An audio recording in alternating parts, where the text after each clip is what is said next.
एक जज अपनी पत्नी को क्यों दे रहे हैं तलाक? रोंगटे खड़े कर देने वाली सच्ची घटना। पूरा ज़रूर पढ़ें। कल रात एक ऐसा वाकया हुआ जिसने ज़िंदगी के कई पहलुओं को छू लिया। करीब 7 बजे होंगे, शाम को मोबाइल बजा। फ़ोन उठाया तो उधर से रोने की आवाज़। उनको शांत कराया और पूछा कि भाभी जी क्या हुआ? उधर से आवाज़ आई, आप कहाँ हैं और कितनी देर में आ सकते हैं? उन्होंने कहा, आप परेशानी बताइए और जज साहब कहाँ हैं, माता जी किधर हैं, आखिर हुआ क्या? लेकिन उधर से केवल एक ही रट कि आप आ जाइए। उन्होंने आश्वासन दिया कि कम से कम 1 घंटा पहुंचने में लगेगा। जैसे तैसे पूरी हड़बड़ाहट में पहुंचे तो देखा भाई साहब, जो उनके मित्र जो जज हैं, सामने बैठे हुए हैं। भाभी जी रोना चीखना कर रही हैं। 12 साल का बेटा भी परेशान है, 9 साल की बेटी भी कुछ नहीं कह पा रही है। उन्होंने अपने मित्र से पूछा कि आखिर क्या बात है। भाई साहब कोई जवाब नहीं दे रहे थे। फिर भाभी जी ने कहा, ये देखिए तलाक के पेपर, ये कोर्ट से तैयार करा के लाए हैं, मुझे तलाक देना चाहते हैं। उन्होंने पूछा कि ये कैसे हो सकता है? इतनी अच्छी फैमिली, 2 बच्चे हैं, सब कुछ सेटल्ड है। प्रथम तो दृष्टि में उन्हें ये लगा कि ये मजाक है, लेकिन उन्होंने बच्चों से पूछा, दादी किधर हैं? बच्चों ने बताया, पापा ने उन्हें 3 दिन पहले नोएडा के वृद्धाश्रम में शिफ्ट कर दिया है। उन्होंने घर के नौकर से कहा, मुझे और भाई साहब को चाय पिलाओ। कुछ देर में चाय आई। भाई साहब को बहुत कोशिश की चाय पिलाने की, लेकिन उन्होंने नहीं पी। कुछ ही देर में वो एक मासूम बच्चे की तरह फूट फूट कर रोने लगे। बोले, मैंने 3 दिन से कुछ नहीं खाया है। मैं अपनी 61 साल की माँ को कुछ लोगों के हवाले करके आया हूँ। पिछले साल से मेरे घर में उनके लिए इतनी मुसीबतें हो गई कि पत्नी ने कसम खा ली कि मैं माँ जी का ध्यान नहीं रख सकती। ना तो ये उनसे बात करती थी और ना ही बच्चे बात करते थे। रोज़ मेरे कोर्ट से आने के बाद माँ खूब रोती थी। नौकर तक भी अपनी मनमानी से व्यवहार करते थे। माँ ने 10 दिन पहले बोल दिया, बेटा तू मुझे ओल्ड एज होम में शिफ्ट कर दे। मैंने बहुत कोशिशें की पूरी फैमिली को समझाने की, लेकिन किसी ने माँ से सीधे मुंह बात नहीं की। जब मैं 2 साल का था तब पापा की मृत्यु हो गई। दूसरे के घरों में काम करके मुझे पढ़ाया, मुझे इस काबिल बनाया कि आज मैं जज हूँ। लोग बताते हैं माँ कभी दूसरों के घरों में काम करते वक्त भी मुझे अकेला नहीं छोड़ती थी। उस माँ को मैं ओल्ड एज होम में शिफ्ट करके आया हूँ। पिछले 3 दिनों से मैं अपनी माँ के एक एक दुख को याद करके तड़प रहा हूँ, जो उसने केवल मेरे लिए उठाए। मुझे आज भी याद है जब मैं 10th की परीक्षा में अपीयर होने वाला था। माँ मेरे साथ रात रात भर बैठी रहती। एक बार माँ को बहुत फीवर हुआ, तब मैं तभी स्कूल से आया था। उसका शरीर गर्म था, तप रहा था। मैंने कहा, माँ तुझे फीवर है? हंसते हुए बोली, अभी खाना बना रही थी इसलिए गर्म है। लोगों से उधार मांग कर मुझे दिल्ली विश्वविद्यालय से LLB तक पढ़ाया।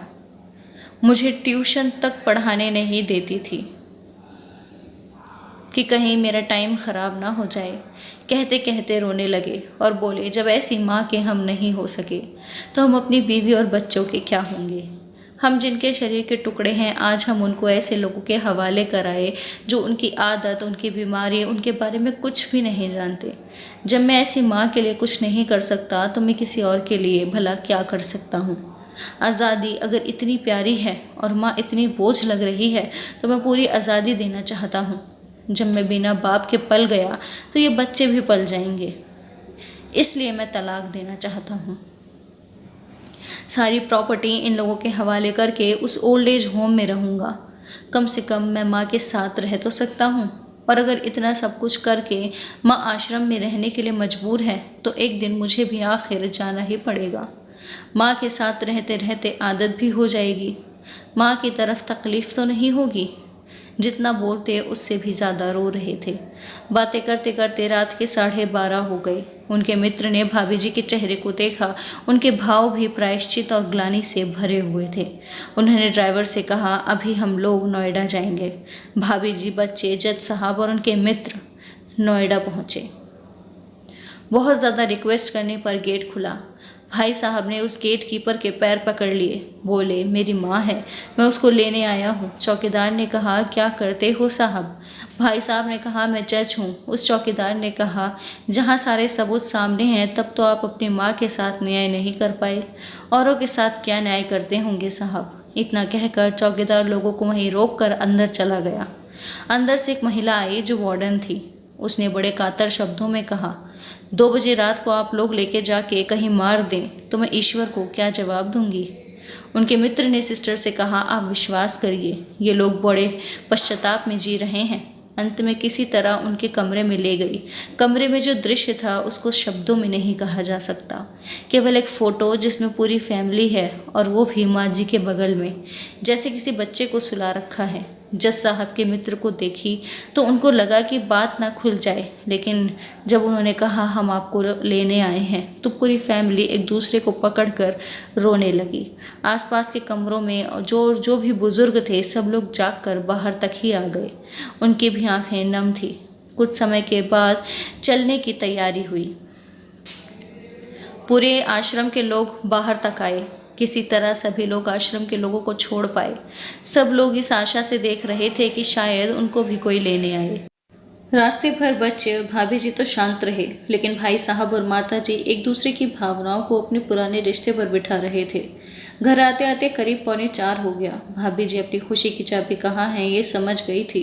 उनके मित्र भी घर को चल दिए, लेकिन रास्ते भर वो सारी बातें और दृश्य घूमते रहे। माँ केवल माँ है, उसको मरने से पहले ना मारें। माँ हमारी ताकत है, उसे बेसहारा ना होने दें। अगर वह कमज़ोर हो गई तो हमारी संस्कृति की रीढ़ कमज़ोर हो जाएगी, और बिना रीढ़ का समाज कैसा होता है किसी से छुपा नहीं है। अगर आपकी परिचित परिवार में कोई ऐसी समस्या हो तो उसे ज़रूर पढ़ाएं, बात को प्रभावी ढंग से सुलझाएं। कुछ भी करें लेकिन हमारी जननी को बेसहारा बेघर ना होने दें। अगर माँ की आंख में आंसू गिर गए तो यह कर्ज कई जन्मों तक रहेगा। यकीन मानना सब होगा तुम्हारे पास, पर सुकून नहीं होगा। सुकून सिर्फ माँ के आंचल में होता है। उस आंचल को बिखरने मत देना। इस मार्मिक दास्तान को खुद भी पढ़िए और अपने बच्चों को भी पढ़ाइए ताकि पश्चाताप ना करना पड़े। धन्यवाद।